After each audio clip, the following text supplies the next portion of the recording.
Ohayo minasan, ketemu lagi dengan Iris di channel Animania. Oke, selain petualangan, pertarungan, serta persahabatan, ada satu lagi unsur yang gak lepas dari cerita serial One Piece guys. Yap, pengkhianatan.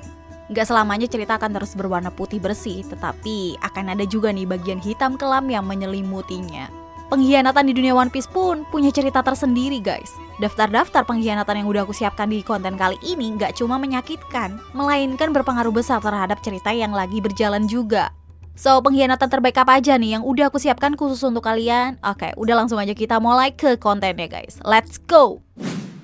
Pembahasan kita mulai nih dari pengkhianatan yang terjadi di Arc Fishman Island guys. Di arc ini kita disampaikan bagaimana sikap para ras manusia ikan terhadap manusia dunia luar. Mereka tak mudah percaya karena kisah masa lalu yang membayangi, yang membuat mereka tak mudah memaafkan tingkah laku manusia. Masa lalu tersebut adalah kematian Otohime Sama. Sosok Otohime Sama menjadi orang yang pasti dikenali oleh para fishman kala itu guys. Selain istri dari Raja Neptune, penguasa kerajaan Ryugu, Otohime Sama ini merupakan sosok yang sangat lantang untuk menyuarakan hubungan baik antara ras di luar lautan dengan ras manusia ikan. Berbagai cara diupayakan demi hal itu bisa terwujud.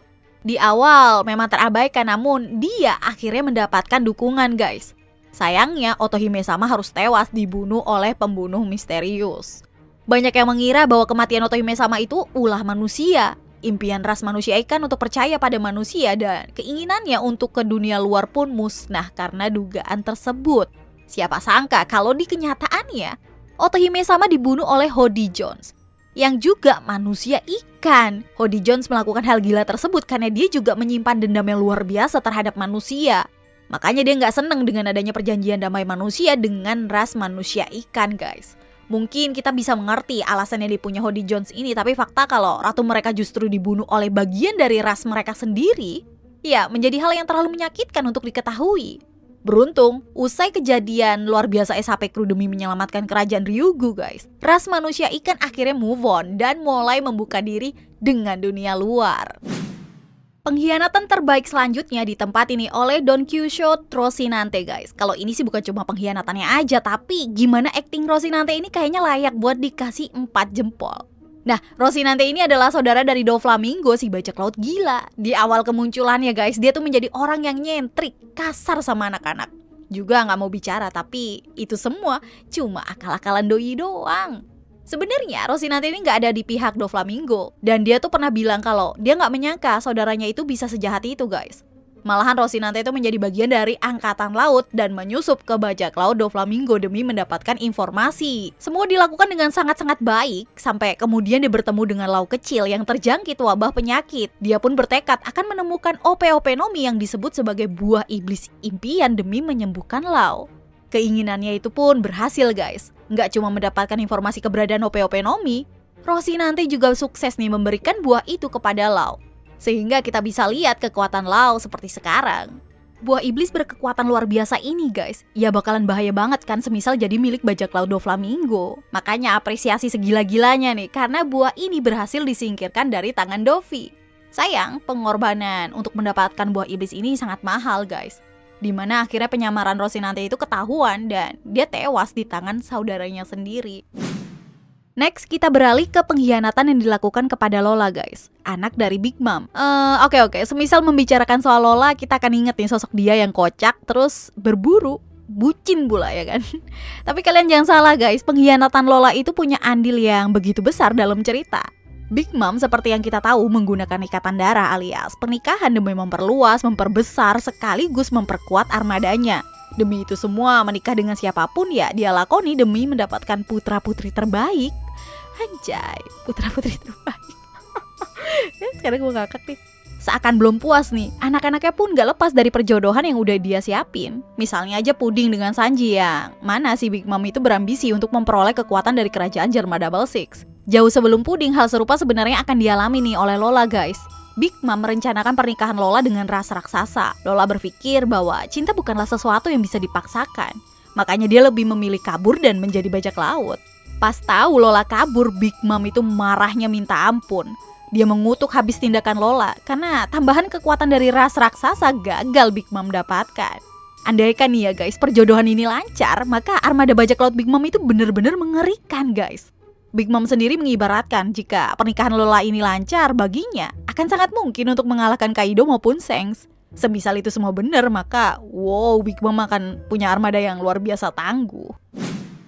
Next, kita sorot nih pengkhianat selanjutnya guys, yaitu BC. Dia ini masuk dari jajaran bajak laut generasi terburuk, ya disebut juga sebagai supernova. Nah, berkat pernikahannya dengan Sifon, dia pun menjadi bagian dari bajak laut Big Mom. Dan gak lupa juga pernikahan mereka itu bahagia dan dikaruniai seorang anak guys. Tapi meski sekilas sudah jadi keluarga bahagia, BJ maupun Sifon itu menyimpan dendam kepada Big Mom yang kemudian membuat mereka itu berencana untuk menjatuhkan Big Mom guys. Untuk memperbesar kemungkinan rencananya bakal berhasil, aliansi dadakan macam tahu bulat bersama Luffy pun dibuat guys. Ya memang sih rencana ini gagal total karena ya mau gimana lagi, Big Mom itu masih terlalu kuat. Belum ada katakuri nih yang ikut meramaikan suasana. Alih-alih menjatuhkan Big Mom, keselamatan mereka justru terancam. Dan beruntungnya akhirnya mereka sih bisa lolos guys. Ya meski gak sepenuhnya berhasil sih, tapi seenggaknya nih rencana pengkhianatan BJ ini menjadi cara Luffy untuk merusak pesta Big Mom. Dan membuat nama Luffy itu menggema sebagai kaisar kelima guys. Selanjutnya masih melibatkan keluarga besar Big Mom guys, yaitu salah satu anaknya yang bernama Puding. Pemakan buah iblis yang bisa otak-atik ke memori orang ini direncanakan menikah dengan Sanji. Big Mom merencanakan pernikahan ini demi mendapatkan tambahan kekuatan dari kerajaan Jermal Double Six. Terlebih, Big Mom itu cukup terobsesi guys dengan pasukan kloni yang menjadi andalan militer Jermal Double Six. Awalnya, Puding tuh bertingkah manis di depan Luffy dan Nami, seolah dia berada di sisi yang berseberangan dengan sang mama. Dia beberapa melakukan tindakan seakan-akan itu kayak menolak rencana pernikahan dan sampai berkata akan membantu Luffy untuk mengembalikan Sanji guys. Namun, itu semua cuma manis di mulut aja. Nyatanya Puding masih nurut dengan si mama. Dia mengkhianati kepercayaan Luffy dan merendahkan cinta tulusnya Sanji guys. Dan yang bikin nyeseknya lagi adalah fakta pengorbanan yang dilakukan Sanji saat melukai Our Bakasencho terasa sia-sia guys. Karena ujung-ujungnya Big Mom masih berencana menghabisi kawan-kawannya dan perasaan yang akan dia berikan ke Puding semua terbuang percuma. Untungnya aja sih, Puding akhirnya jatuh cinta beneran ya kan sama Sanji. Dan saat Sanji mau pergi, dia menghapus tuh semua ingatan Sanji soal Puding guys. Next, selain BJ guys, dari bajak laut Supernova ada juga nih pengkhianat handal. Ya, perkenalkan aja lah, nama yang aku maksud ini adalah Apo. Dari kelihatannya, baik dari penampilan sama cara dia ngomong aja udah kelihatan ngeselin ya kan. Nah, pengkhianatan yang dia lakukan juga gak kalah nyebelin ya guys. Bisa dibilang dia itu menjadi dalang dari hancurnya aliansi bajak laut Supernova yang tengah dibentuk. Saat itu beberapa bajak laut Supernova seperti Hawkins, Kid Killer merasa harus melakukan suatu cara lah untuk bisa survive di New World guys. Dan membentuk aliansi menjadi hal yang mungkin bagi mereka. Dan di kesempatan tersebut, Apo juga menjadi bagiannya guys. Bahkan mereka tuh udah mulai merencanakan untuk menjatuhkan Shanks. Tapi bukannya Shanks yang mereka jumpai yang tiba-tiba datang tak diundang, justru Kaido. Dan usut punya usut guys, kedatangan ajaib Kaido itu menjadi tanggung jawab Apo yang secara diam-diam juga menjadi bagian dari bajak laut Kaido. Tindakan Apo ini membuat aliansi yang mau dibuat tadi hancur lebur.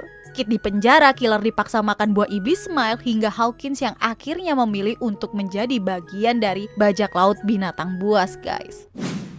Next, karakter pengkhianat selanjutnya yang kita bahas adalah Orochi. Ya, orang ini juga jadi dalang kesengsaraan panjang yang dialami di Wano Kuni guys.